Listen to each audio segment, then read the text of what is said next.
Evan Dimas caught in possession. That's Bolongon. Jeremiah is looking for options from Rizaldi, and it can't be turned in.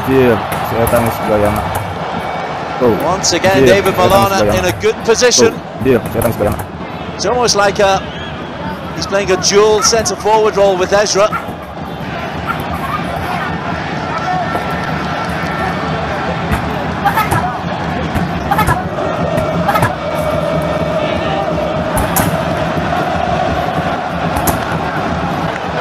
Randani, Evan, clever, goes past two. He does have the ability.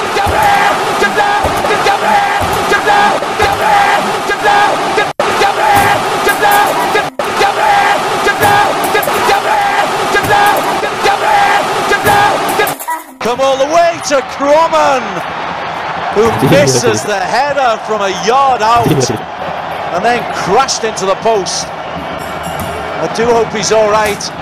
Maybe the proximity of the post caused him to take his eye off the ball, but that is a goal just waiting to happen.